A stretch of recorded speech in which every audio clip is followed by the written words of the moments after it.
Good morning, boys and girls. Oh, that's a good one. Day. You've never done that before, I don't think. I don't think so either. It's because I told you I'm feeling like kind of like phlegmy, like sore throaty. Right. Like I don't know what. So I feel like I can hit those new notes. Wow. After this is just the nasally notes. Episode 295, and Sarah are still coming up with new material. This is exciting. Look at that. Well, I hope we've got some new material to talk about today. But I do have some corrections to some old material in episode 1 million of Shit We Got Wrong. Play the music. Shit we got wrong. Right. Shit we got wrong. Shit we got wrong. Okay, thought let's we hear knew it all along. What Okay. are we correcting? We are correcting that I said the Nazca lines were in Brazil. However, that is not true. They're in Peru. What are these lines? Those ones that the truck driver drove over. Oh, did someone actually correct you? Yeah, there was a girl from Brazil on Twitter, and she was like, my heart broke when you said that, and you were just in Peru. You should know better. So I'm like, oh, okay, sorry. That so hurts. correcting myself. Yep. Anything else we got wrong? I feel like there was one more you had nothing mentioned that I to wrote me. down. There was one more, though, that you had said when you were over here the other day. That it was a funny one. Damn, I forget.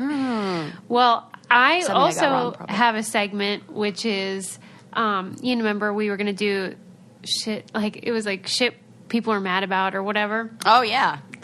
But really, it's just me being mad because, Yep. you know how I mentioned that whenever I have my furnace on, people complain that there's like a white noise in the background. And Yeah. So the other day I did an Instagram post about the polar vortex, and some dude was like, Susie, what's that sound on the podcast? It's like, are you guys near a furnace or something? Meanwhile, I'm writing about the polar vortex, you dipshit. And here's what makes me angry. It's not that someone would And notice. furthermore, It's not that someone might notice that or even complain. It's that I had never seen this guy comment ever before. right. Don't just chime in when, like, all of a sudden you have something to complain about. Yeah, the suggestion box is closed to newcomers. Yeah. So the answer is yes, that is my furnace. I'm very cold. Even in LA, it's cold. It was below 40 yesterday, which I know to other people is like balmy, but to us is cold. And you do need a furnace on if it's 40 degrees. I'm sorry. Suze, you shouldn't have to explain why you need to keep your body warm. Suze. I know, right? God. This is ridiculous. It really grinded my gears, as you say. I was just like, I love that expression. I guess it's a compliment about the normal sound quality of our show, that a furnace would be that disruptive to people. But shut up! We do have good sound quality here. Yes, thank you, Adam Butler. Yes. Any hoodles. Huh. How are you other than the phlegm? Oh, I'm doing real well. I'm back at the clinic, after, I don't know. Did we take a break? Yes. Oh, no, I know what happened. The semester started, so I'm doing all the other stuff, the collaborations in the community, a lot of volunteer stuff, and I love it, man. Well, some people thought you were done when you finished your last exam, but this is just like your last semester, but you're doing like other shenanigans, right? Yeah. This is my last semester. Thank Right. goodness. Thank goodness. And then I The get to, end is start near. getting paid for therapy. Wow, That's can really you believe nice. that? Just to think that I will do almost 1,300 hours before my degree of unpaid work. That is weird. Like, dang, that's a lot of hours. I mean, that's the essence of grad school, I guess. Yep, sure is. All right, well, we'll save part 2 on the challenge for another time because we had done part 1 before, and there were still so many questions. So I'm kind of eager to get feedback from the episode before I do part 2 because I think that will spark more questions that I think might be interesting. So that'll be fun. And now we're just back to normal nerdy whatevs. Normal, nerdy, whatevs. Well, you know what I read a whole bunch about? Penguins. Oh, why? Isn't that random? Well, I'll tell you. So, I think this is what happens is you click on one story and then somehow it That's what saves happens the topic. to you, right? So, because I got 2 stories about penguins. One was just adorable. That there are penguins, I can't remember what kind, but these penguins in the zoo in captivity are they're a male couple, two guys. Oh, yeah, the gay guys. Yeah, and they adopted a baby, and they're like taking the best care of it. Isn't that cute? And if that isn't proof right, that families come in all shapes and sizes, and who cares? I don't know what is. I mean, come on. Like, you could even see the look of pride on these little penguins' faces. I mean, I don't know if penguin emotions are universal, but, well, what do you think so inspired them to want to adopt this little, what are they called? What is a baby penguin called? Oh, chick, I think. Oh, that's cute. Okay, what do you think made them adopt But this it's probably chick? something more adorable than that. I don't even know. I'm just saying that. This might hear me next week on episode 1,000,001 of shit I got wrong. Right. Well, what do you think it was? Do you think I think it was just, I think that they saw, it was probably that season for the other penguins in the captivity place, and all the other ones were doing what they're supposed to be doing. Yeah. And they were looking around going, well, we love each other, Did- and we're trying, and it just ain't happening. First of all, I have two questions. They probably didn't cover in the article, but Who's the top and who's the bottom? well, kind of. Do they actually bang? I have no idea. And I read this, actually, now that it's coming to me, I remember where I saw this, which is why I know that it's not my computer algorithm, because one I read in People magazine, and the other one, this article that I'm talking right now about, this, the cute little couple was in People. Is it implied that they are banging because we're calling them gay? So yeah, I think that's how they knew. okay, so do you They think weren't one passing is love the top notes. and one is the They weren't like, he's been writing about Frank a lot in his journal. Dear Diary? Oh my god, He gave me a sardine, and you know what that means. I'm dying. Okay, wait. So, they're probably banging, right, and they're not conceiving. Right. And where the hell are this chick's parents? Real biological parents? Oh. Where do you think they are? This is a good question. What do you suppose? I don't know. Maybe in they were really captivity- keeping this lighthearted, and they didn't talk about the abandoned or like the dead parents. The orphan. The orphan, the foster, All right. Oh my god, that is really funny. Yeah, I have follow-up questions. But you know what? My second article about penguins is probably going to leave you with even more follow-up questions, and this is sort of related. Okay. So African penguins, they're like the really teeny tiny breed. They're the only breed of penguins or species of penguins in Africa, and they're on like a super sharp decline. They went from like over 55,000 to now like there's like 8,000 or something like crazy like that. There's like none of them left. Okay. So this one scientist, let me see what his name is, Patrick Mafunda. He was doing his research at the University of Western Cape, like a PhD, and he was like, you know what we need to do? We need to use in vitro fertilization and get these penguins knocked up. Oh, that's nice. And so he was the first one to use this technique on penguins. It had never been used before. But then, of course, you want to know, okay, so, like, how are they doing it?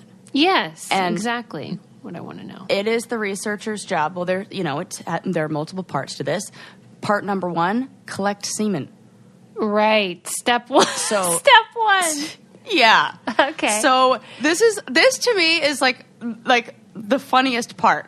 Right. That there were research assistants who were given the task of, I guess you can call it like tummy massages for these penguins. Tummy massage. Okay. Yes, but they couldn't just go in there and do it. They had to court the penguins first. Stop it. They had to work with the penguins every day to like get used to them, and like so they She's not could just warm some up cheap to whore. I guess it's a boy. He's not just right. I don't give it away for free. Right. Wow. Isn't that funny? So I they kinda had like to. that. Yeah, they had to work with them every day to learn how to react with them, and then it was like based on whether the penguin was into the person too. You know, the penguin. Well, like, obviously they're in charge. Yeah, right. If you're not doing the right thing, they're not going to They get have to have aroused. chemistry. Now, then they say okay, then they like make sure that the sperm is of good quality or whatever, and the next step is to fertilize the egg. Sure. And then they use IVF and produce fertilized eggs. But I don't really know what they do after that. It says the eggs could be incubated in lab ovens for 30 to 40 days until they hatch. But where, like, how does an egg become? I don't understand how. I feel like we missed a step. Right. Like, okay, you collect the sperm, and then don't you need to collect the egg from the like? You would think is so. Is it an egg? Yeah. But so they had to go in there and laying get it. Eggs and. But maybe it's implied that it had to be like a surgery, whereas the other one's more like, okay, you know what. Like getting sperm, there's like an eject button on sperm, It says they can be incubated in the lab, or he can do the more ambitious route of implanting the egg into a living penguin and allow nature to do the rest. Implanting the egg, but like you still have to get something from the female. Right. Yeah, you're right. So what? How do you get that? Yeah, they did skip a step. Are they doing little birdie surgeries? Right.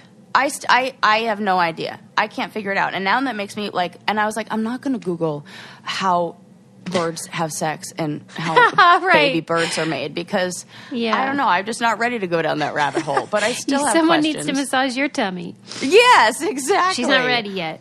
But I think we're all ready for is to get in shape and feel strong and whole and well.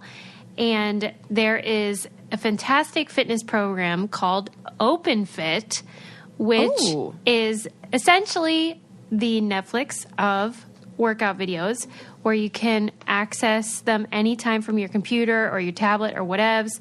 And here's what's really cool. OpenFit has these programs that are designed to get you ready for stuff. So like they have a T-30, which is basically if you want to do a Tough Mudder and you want to prepare. Oh my gosh, this is super cool. Right, because we always talk about that. Like, how do you even prepare for something like the challenge or a Tough Mudder or whatever? It's like weird stuff. This would like prepare you physically and mentally. Yeah, I'm into like the strength stuff and feeling more energetic. And it's basically changed the way people work out. And with our code Brain Candy, you can join me and all the other folks on a fitness journey personalized just for you. Again, that's our code Brain Candy, and start using OpenFit for your journey to healthier life. They're doing a 30-day challenge, and our listeners get a special extended 30-day free trial membership to OpenFit, where you can lose up to 15 pounds in 30 days when you text Brain Candy to 303030. Anyway, okay, I have a question for you. Yes. If you can think on the fly, do you have something... Well, I love doing that. Do you have something that you can think of, you don't have to share if you don't want, that is your biggest regret? Let me think. Just in your life. The most recent thing is crossing the freaking finish line at Rivals 3. Right. I should have like sat if you my ass could have down. predicted the future. Yes. Yeah. I should have stopped 10 feet short of that finish line and been like, F you. You get no money. Right. Okay. That would have been the best. Yeah. But I'm trying to think of something like bigger in my personal life that's not reality TV, because everybody regrets anything on reality TV. Right. The reality TV is designed to create regrets. Yeah. I would say, you know what? I think when Landon and I were first dating, and I just did not know how to be in a relationship and keep my mouth shut without saying something hurtful. Yeah. And the same thing, I always say this, the same thing that can make you really funny can make you really cruel, because you're quick-witted, you're fast thinking, and I'm saying you, I mean me.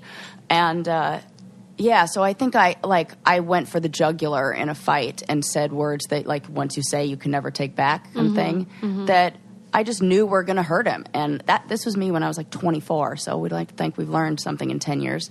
But yeah, so I regret those things because it's more like something that that hurt somebody else that I regret. Yeah. Oh, that's good. Those are good ones. Oh, well, thanks. Well, no, because I mean that's really nice that over time you just feel like I wish I had been kinder or. Oh yeah, whatever. that's totally it. I wish I had been kinder, with the exception of to Johnny. Right. Kinder to everyone and ruder to him. I was too kind to him. God damn it.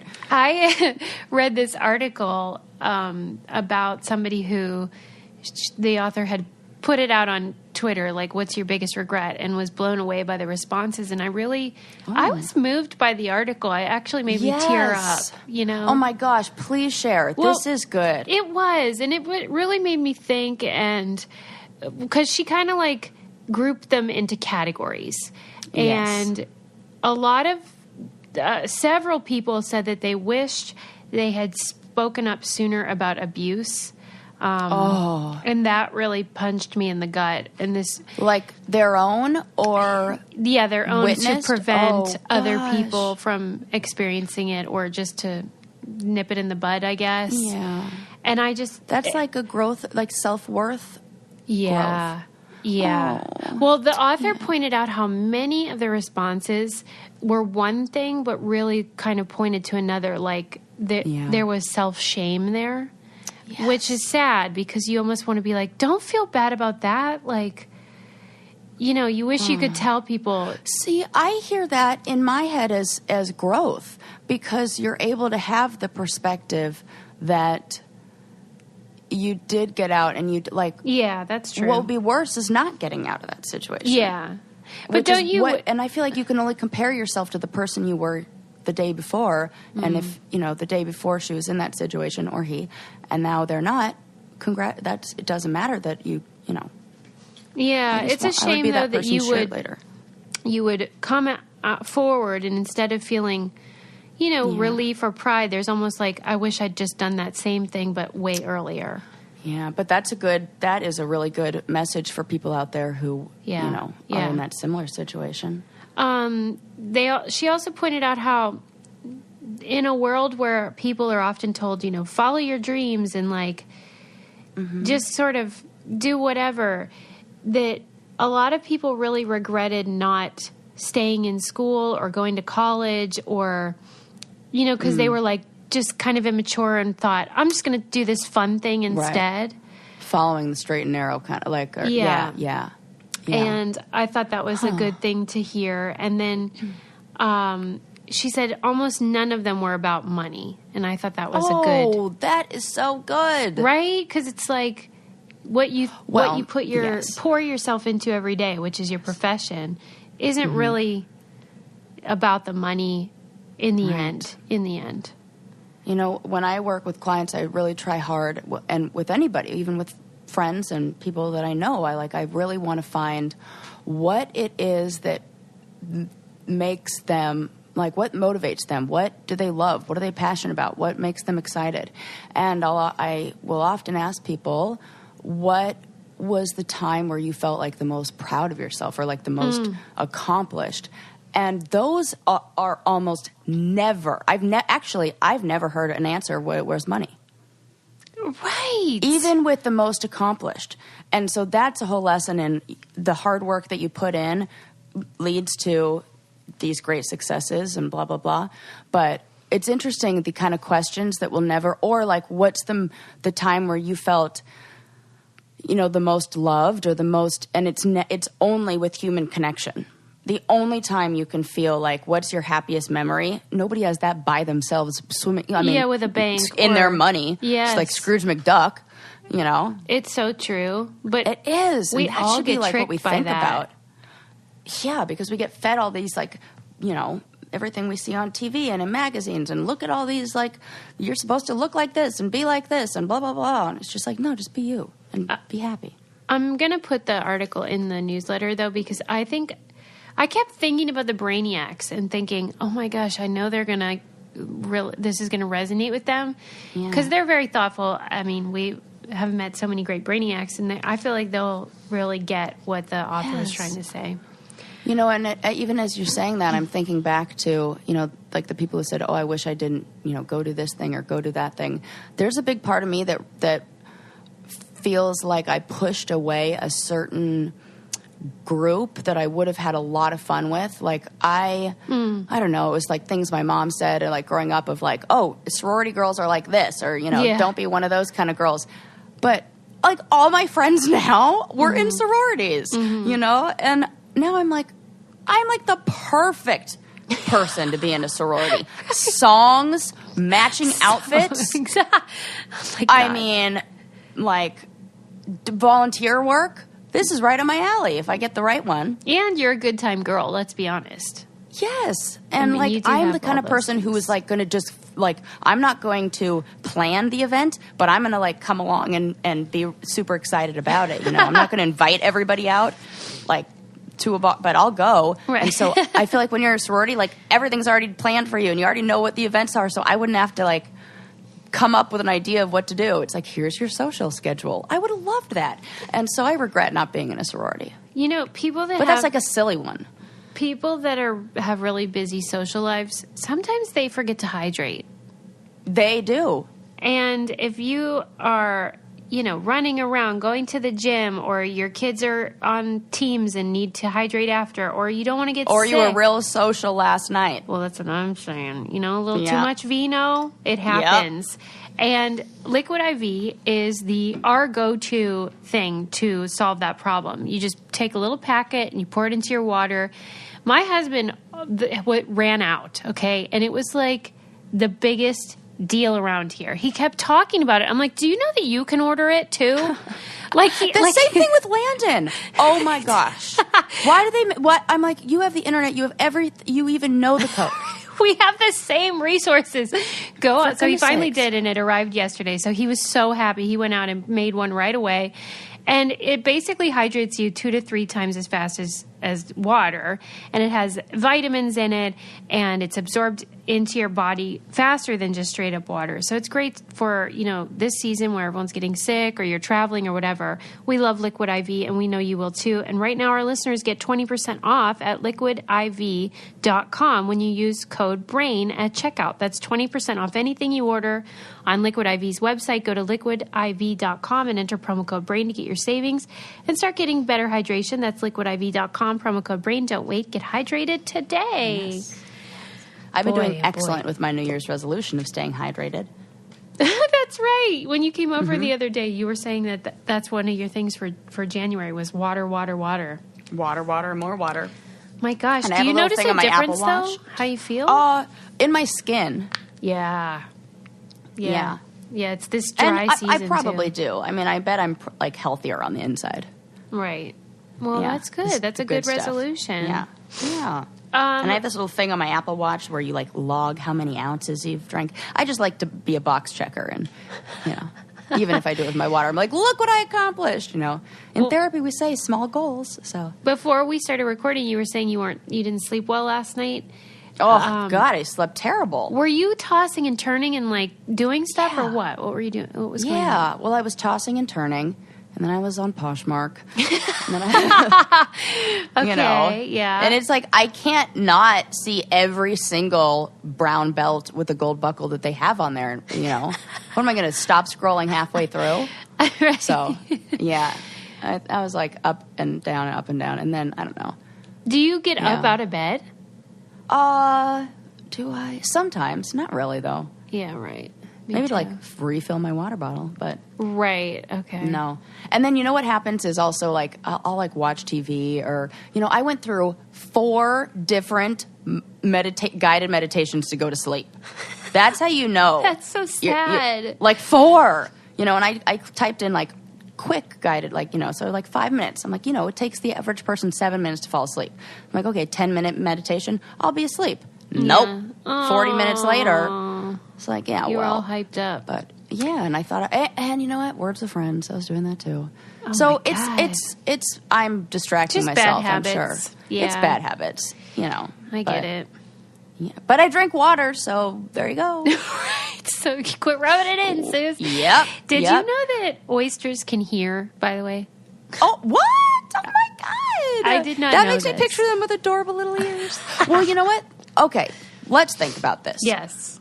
because with everything, there's always a biological reason. I mean, camels have eyelashes to keep the sand out, you know? Yes. So let's think they hear because maybe something with because then they would just feel it. Like the tides that's what and the I sand. thought. They just felt the vibrations and stuff. Yeah.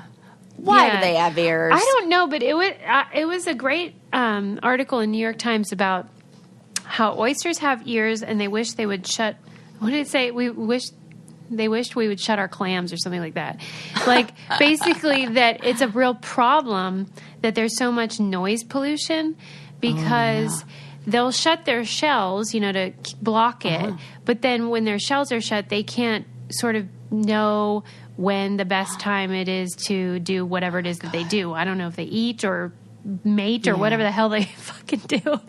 And so when they shut their shell, then they can't get the actual information they need to live their normal lives. And so it was really about the ways that noise pollution has grown and how it's affecting our entire ecosystem. And gosh, I had no idea. That is really fascinating. And I think, didn't we talk about this a long time ago with dolphins? Yeah, something about it. There what were was like it? noises that were making like... They were pissed. Yeah. But then also, fish are freaking loud too. Because that was another story we read. So it's not all us. Quit pointing the finger, clams. Look in your own backyard. This is exactly what... I never know what you're going to say. It's so funny. Well, remember, okay, so here's my evidence. Okay, so there were fish that were mating somewhere in Mexico. Fish? Where the noise was so loud. We definitely talked about this. I thought it was dolphins, though, because fish, what noises do they make? No, there were like 3 different stories. And then the other one that makes me think of this is that the loudest recorded noise by an animal is from a teeny tiny water beetle rubbing his penis against his belly. Fact. That is crazy. Right? So if that's the loudest and it's a little... No, you definitely have, because we talked about it on here. Did I block it out? That's the best thing of doing almost 300 episodes is that I can Susie can be just as excited hearing it the second time 300 episodes later. Yeah, so it's like water beetle. The loudest noise ever recorded in history. Yes. And that's why scientists, oh my gosh, yes. The loudest insect in the world. That's a different thing. It says no. It's totally that it is the loudest creature on earth. I'm freaking creature. It is so loud. It's like bug's penis makes loudest animal sound. It's the loudest animal on the planet. Well, but still shocking. Still shocking. In fairness, it does say, relative to its body size at least. But it's really loud, I'm telling you. They thought it was from like a blue whale. It's like louder than that. Stuff I'm Sarah not even got kidding. Wrong again. Get out of here. It is shocking though, because do you think given that it's relative to its size, how loud do you think it is? Well, I know exactly how loud it is. It's 99.2 decibels. That's really loud. Yes. All right.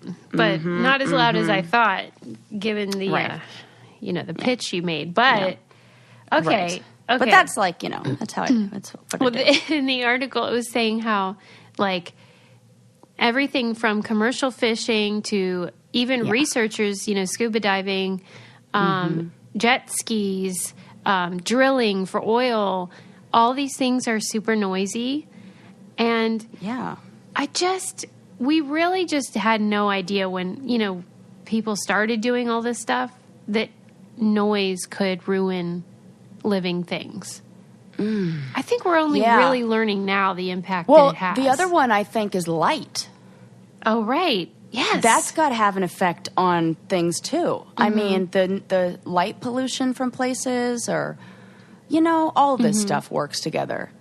Yeah, it's kind of a bummer. To tie it back into the Penguin article about like them, doing in vitro fertilization for this, is there at the very end of the article has another researcher who's, applauding this guy's efforts and thinks it's really important that we have these techniques because when it does come to be a time where the animal could go extinct, you want to have the plan in place before, so you're not like scrambling of like, what do we do, and run out of time. So he's like, good job of planning ahead, but also let's look at why they're extinct or why they're going extinct. Like, why is the species dying out? Well, because they have no food source. Mm-hmm. And so, so you impregnate 10,000 penguins and you like make a whole bunch more. Well, now what do they eat? Now you're going to throw a whole other wrench into the, system here because they have no food. They're going to, who knows what that's going to do. So maybe we should look at, the bigger picture of like environmental issues as to why they don't have any food. Right. Sometimes it can feel overwhelming because it's just like everything's going wrong. Yeah. Oh, my God. And that makes me think, like, so Landon and I get this this brand of eggs that we really like that are like, from chickens who probably do yoga because it's like that. Right. They're like free range. And then oh, my God, my favorite is they send in every little egg carton, thank you, they put a hen of the month. And so it'll be like the name of the hen and then like a little bio about the hen. Shut up. So like, I swear it's my favorite. And one time the hen's name was Sarah and I was like, I love this hen. And it was adorable. So I love that. But then we got eggs from somewhere else. And the difference in the shell of like a stressed bird versus a non-stressed bird, it seemed like, the baby was so much better. You can almost think of it like how we know humans who are in stressful environments while they're pregnant have babies that are lower birth weight. Sometimes the babies don't reach like the maturity levels as fast because it almost like stunts the growth when you have to reserve the energy or, they're in a stressful environment. And it's the same thing for animals. And it just like, makes me think. No, for real. And how our own lives, the stress has an effect on our bodies and who we are. And truth. Which is why you should be taking Ritual vitamins, P.S. Oh, there you go. At least make your shell a little harder or softer or whatever humans need. Basically, here's the deal. People are not getting the vitamins they need from their food. It would be wonderful if you actually did, but most of us don't. And so Ritual comes in to the rescue to give us the nutrients that we need but aren't getting from our diets. And here's the beauty of it. I've said this so many times. Vitamins usually make me sick. They stink. They taste like garbage. They make you nauseous. These do none of that. They taste like mint. When you open up the bottle, you're like, oh, that smells like mint. And then when you taste it, it's the same. And it doesn't make you sick because it's time release and you don't get that weird fishy grossness, but you can still get the D3, the omega-3, all of those vitamins that you need. And they have a prenatal now for all of you people that might be thinking about having a baby. They're vegan friendly, sugar free, non-GMO, blah, blah, blah, blah, blah. And it's delivered to your door. It's a subscription that's easy to start. You can snooze it anytime. I do that. If I miss some and then I get behind, I just snooze it. You pick your delivery date. Better health doesn't happen overnight. Start your year with Essential for Women, a small step that helps create a healthy foundation for 2019 and beyond. Visit ritual.com/braincandy to start your ritual today. That's ritual.com/braincandy. That's just such a good thing to remember is that, like, change doesn't happen overnight and good health doesn't happen overnight.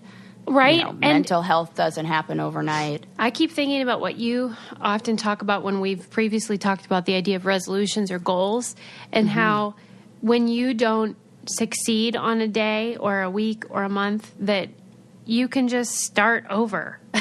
Yes. It's not like an all or nothing thing. You can just do a little bit more today or do something different. Take your vitamin, whatever it is. And I think people get fatalistic about it. Like, well, I blew it forever. Right. I think we all need to be like our own, like, grandmothers.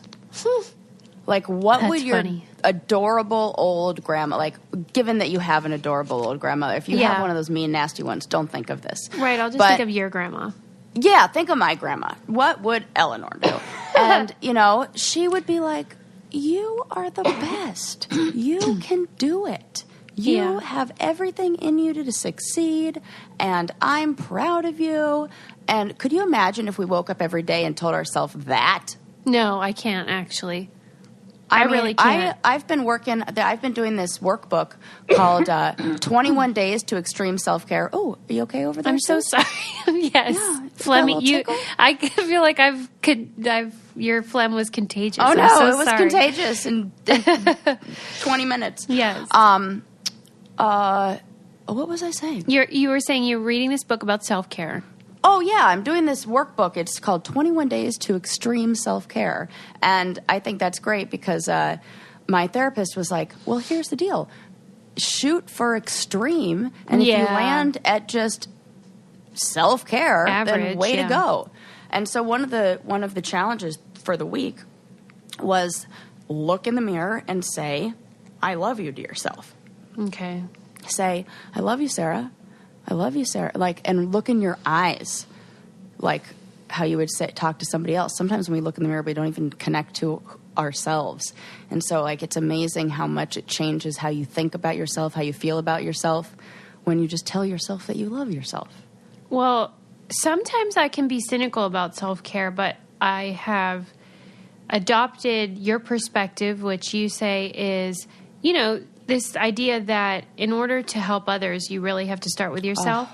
As long as the end goal isn't about you, it's about a more community-based idea of care, then I really think it's a beautiful thing. The only thing that gets me crabby about it is the people, and some of these people who are always crying self-care, but really that really is what they mean. It's like the end goal is just so they can feel better all the time and nobody else benefits from it. And I work with some people like that, and I'm always like, okay, but then it has to then be contagious, and other people have to reap the benefits as well from your taking care of yourself. I almost look at it as kind of like a Maslow's hierarchy of needs type thing, where first look at your self-care needs on a environmental, what do you need? Food, sleep, water. Yes. The basics. Shelter, the basics. Then it's the next step of self-care in your relationships. So what toxic relationships do you need to get rid of? What boundaries do you need to make? What ways do you need to be a better friend or whatever? And then the next level is how can you then help others? Yeah. But sometimes I think people are at that first one. Yeah, that's okay. Stuck there. Yeah. Yeah. But I just like the intention to be so that I can be a better wife. I can be a better mom. I can be a better friend. Totally. Oh, I totally see what you mean. Yeah. Yes. Okay. That is true. Okay, I totally get what you're saying now. The taking care of myself so that I can feel good, end of story, versus taking care of myself so that I could be there for my son and there for my whoever, so I can be a good therapist and be able to be there for my clients or, Yes. But also it's okay to do it for you too. Yeah. But I know what I like. In order for it to sort of have little tentacles and little octopus arms that then help others get out of their rut, then you kind of have to just reach out a bit, Yes. And then we're all good. Okay. My next fun fact, besides oysters have ears. Oh, my God. I love it. Okay.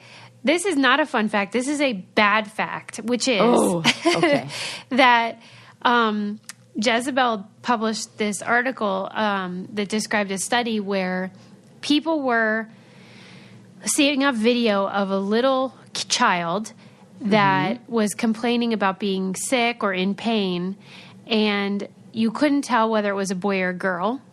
And so when it was a boy, they cared more. Basically, when they were cued to believe that child is a boy. And the worst part about it is that women were bigger offenders of this problem. Where you we think take that's boys' the idea pain. that women are just histrionic, like we said before, they're hyperbolic. Is the word I'm looking for. And emotional, irrational, and that their cries about pain are based in emotion, not actual pain. And but also emotional pain and actual pain your body can't even tell the difference. So That's a good point. That's a good point. Yeah, because you can take an Advil and it'll like help a broken heart. Oh my God. That's is that fact. true? Yes, it is.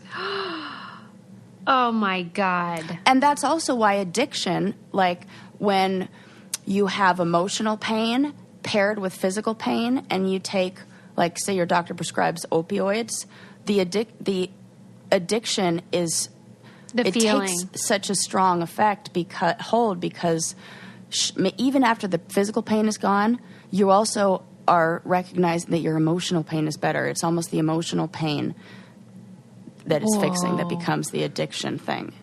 Right, because things aren't in a vacuum and they affect each other, which makes total sense. But you saying taking an Advil will help a broken heart is really powerful. Yeah, we learned that in my, what class was it? I can't remember, but yeah. My God. I'm sure there's a research article I can pull up that talks about physical pain and emotional pain and like where it happens in the brain.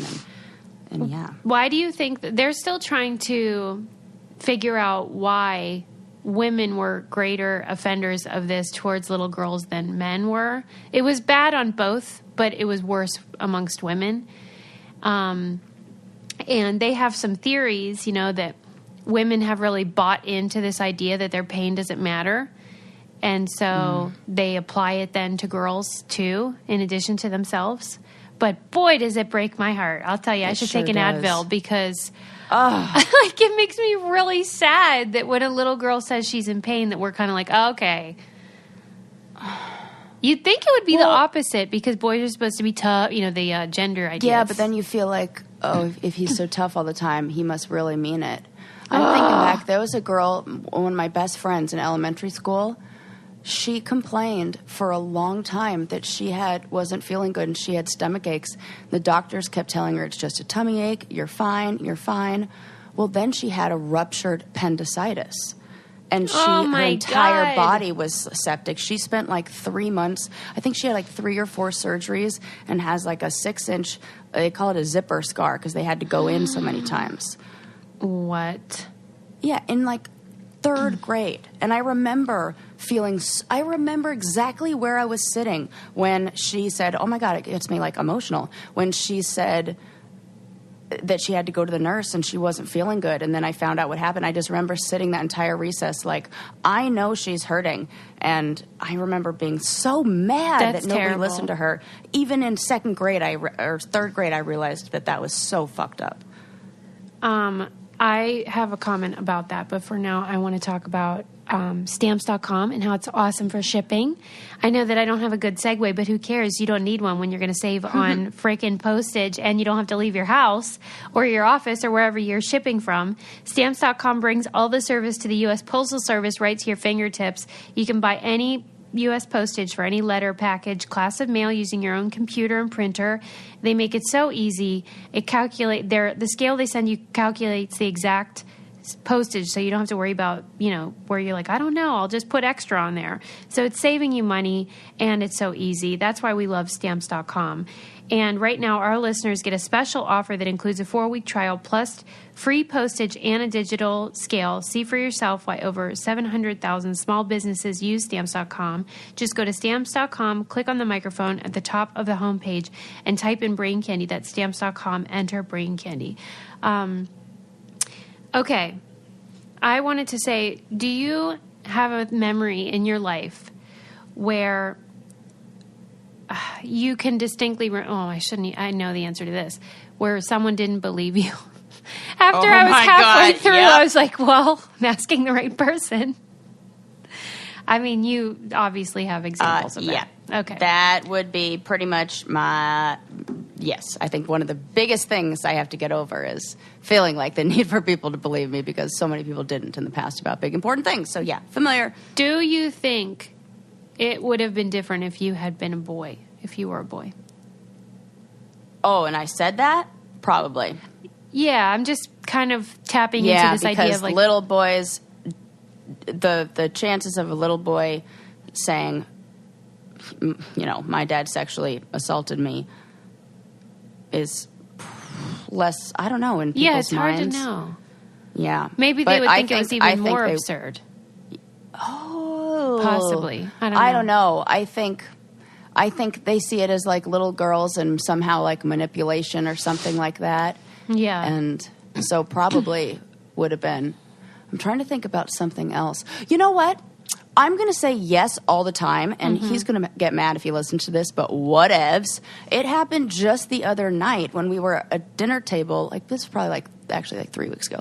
But we were out to dinner with some friends, and we were at this restaurant called LSXO. Susie, you know that this is like the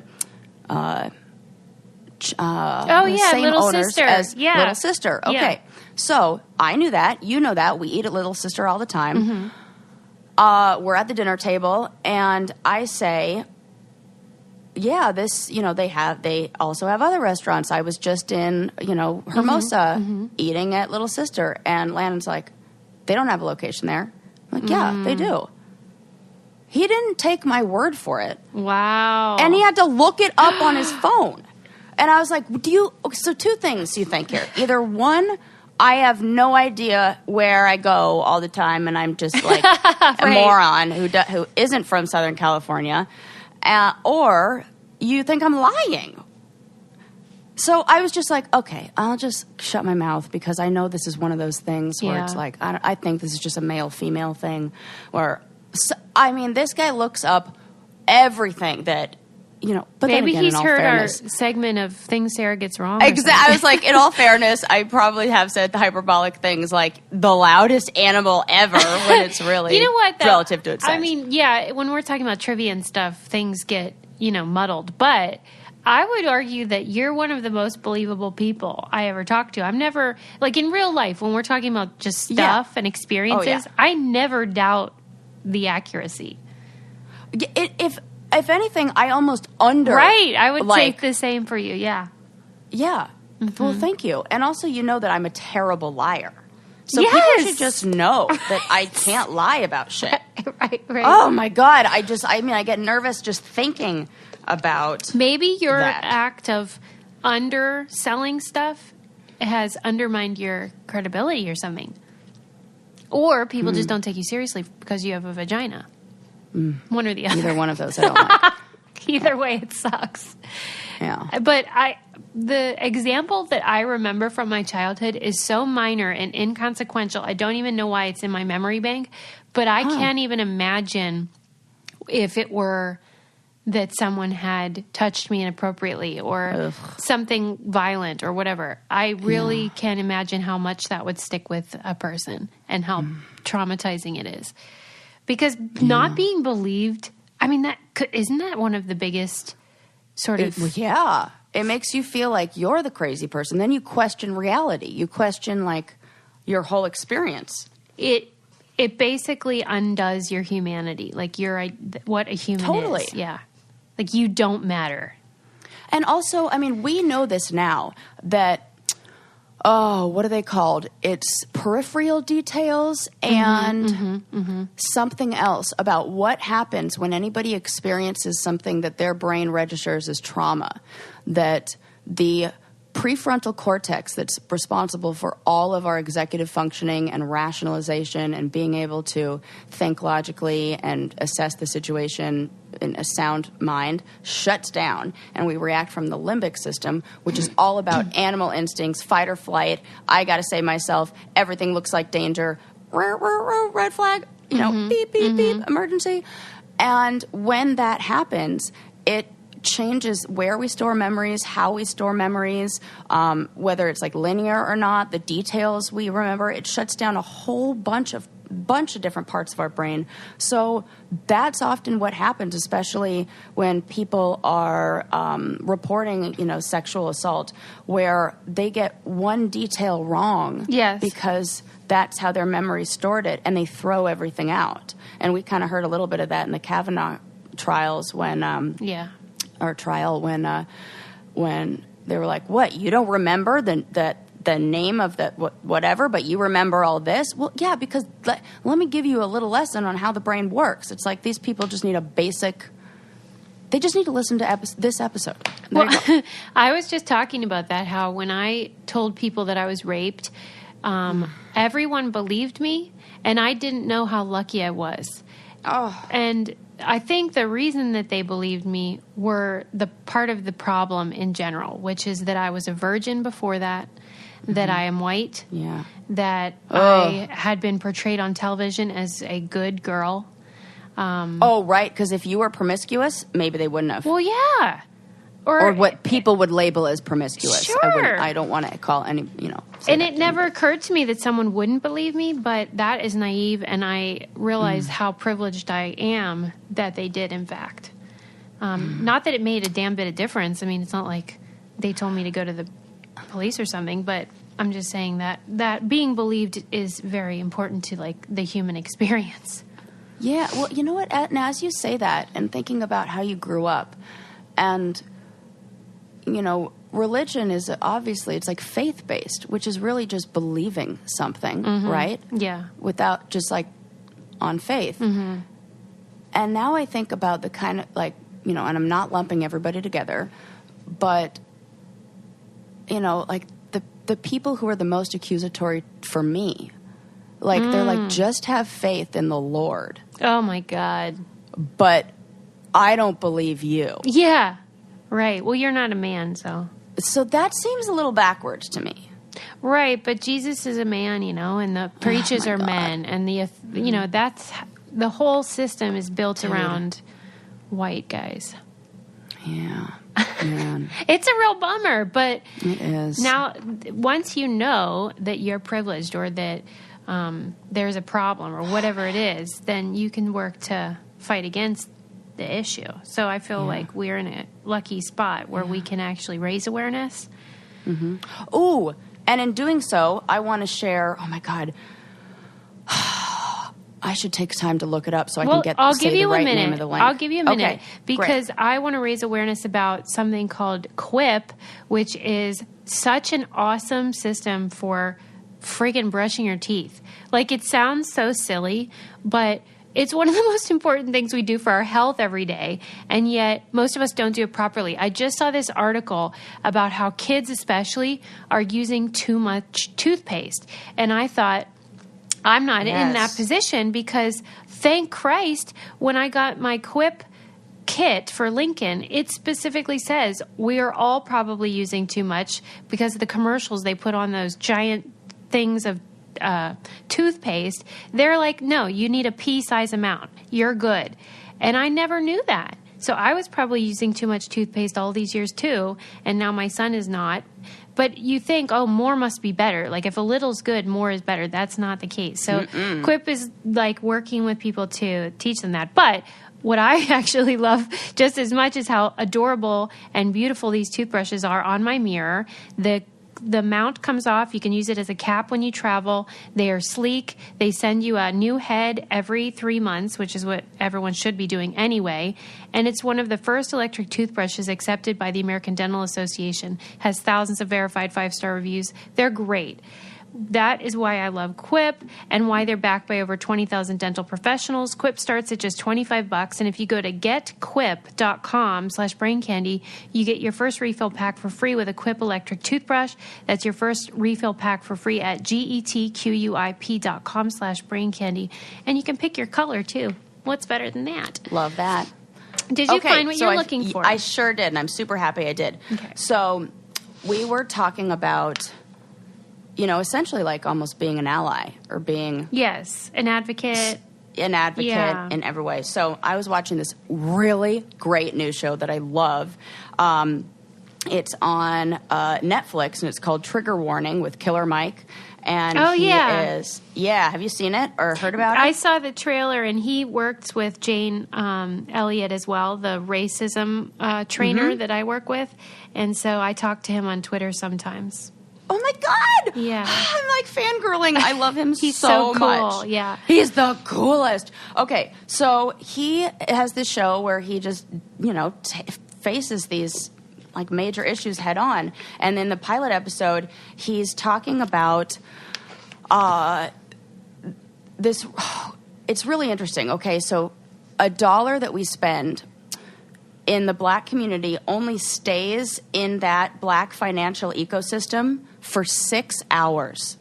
What? A dollar that you spend in a white community will stay in, it's like for like 26 within the white community. So it shows that the money that, it's very difficult to like create financial stability for a population or, you know, really like whatever, without there being like these, it's like hard to even describe. Yeah. That it takes the power away when you take away financial, like the ability for financial growth within that community. And so he talks all about, he's like, you know what I'm going to do? I'm going to live and like my life only using like products from black-owned businesses and black-owned restaurants and like keeping my dollar in the African-American community. And it was fascinating to see just how difficult it was, or even at restaurants that were, you know, black-owned restaurants, or even at everywhere, like when you took it down the line, they were still like getting the meat from farms that were owned by white people. You know, everything goes back to putting the dollar in a white man's pocket. So he said, like, he's like, if you are an ally, put your money where your mouth is. And one day a month, one day a week, I mean, whatever you can do, spend your money with these businesses. Spend your money at black-owned businesses. Yeah. And there's a website called We Buy Black that lists, it's like the largest it is the largest marketplace for black-owned businesses and products, and they have like everything you could want on there. And I'm going to do that. I'm going to put my dollar where my mouth is. And, you know, I feel like that's a way to be an advocate of like, I'm going to keep my money if I can, and just like one day out of the week. Yeah. I mean, I've talked to you about from how that. I even do that with Etsy. Like, I'll try to find black-owned boutiques so that I can get dresses and shoes and stuff from creators that are celebrating that and also are owned by them. And I just think that's so cool. If you're going to buy like birthday presents for somebody, why not look here for, because they've got gifts, they've got everything. Like, this is not an ad for them, by the way. This is like just me trying to share, you know, the ways that I think it will help. And, you know, because it's like really freaking important. We need everybody to have, you know, feel like they have a place in, because man, the system freaking screws you, and I just hate that all that money is going into just I was thinking recently about this idea. So you know how they say check your privilege. Well, I've been thinking about things that I did in my life that if I were a person of color, how the outcome would have been different. So for example, I was just looking through old pictures, and I saw this picture of when I was 18 years old. My friend was a lifeguard at a country club, and the country club closed for the night, and I went to pick her up, and instead of leaving, we went back in, me and all my friends. Oh, you definitely would have been arrested. Sure. We took off all our clothes, got in the hot tubs, like, thought it was funny. I stole a megaphone that I still have. Susie! Yeah, but at the time, it was like I don't even know you. It's this idea of like, kind of like boys will be boys, but like white people will be white people. Sort of like, totally. It's harmless. This is shit white people do. Yeah. It's harmless. Nobody's getting hurt. It's funny. We have all these pictures from it. And I thought, if I had been black, I would then have that. I would have been arrested. I'd have a mugshot. I would not have gotten any of the things that I have, probably from that one little silly night. Yeah. And it just made me think. I bet you our listeners have never maybe thought about it, but if they did, they could think, oh, I did this little naughty thing, but the consequences would have been totally different if they were not white. I mean, if you could even find one story like that, think of one story like that in your life. I mean, let that be, I kind of like, I don't know, maybe open your heart and kind of understand.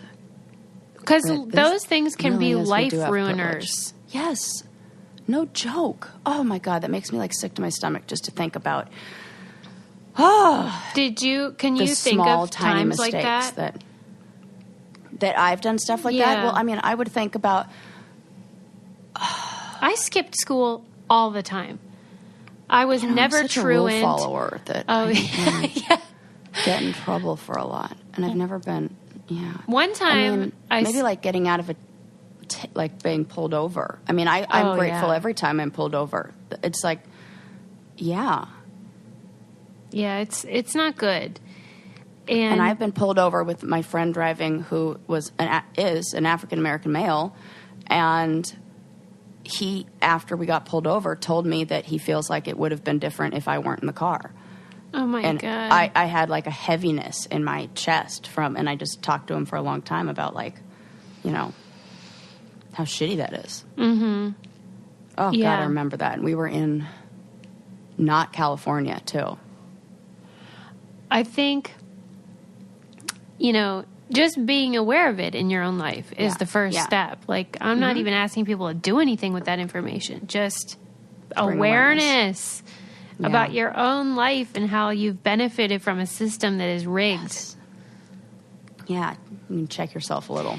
Did you watch the whole? Somebody else out. Is Trigger Warning a move? Like, is it a series? Series. And yeah, have I you only watched the first episode. Okay. Yeah, but I will be watching all the other ones. Like, that's one that I think Landon and we very rarely find TV shows that we both like. Mm-hmm. So that is one. It's always political stuff we like. So. And did you get the sense that the series is like a different thing each episode, or? Oh, it is. Yeah. Yeah. Okay.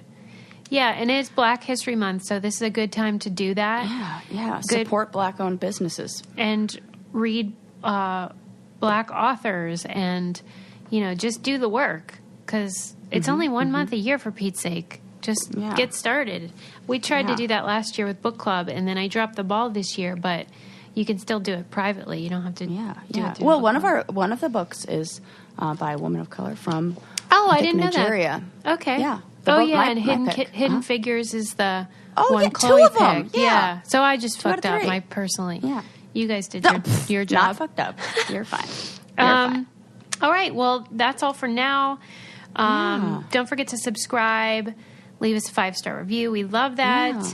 And we got some good stuff coming out for you guys in the newsletter. Oh, yes. Be sure to sign up on thebraincandypodcast.com, and we'll see you next time. Bye. Bye.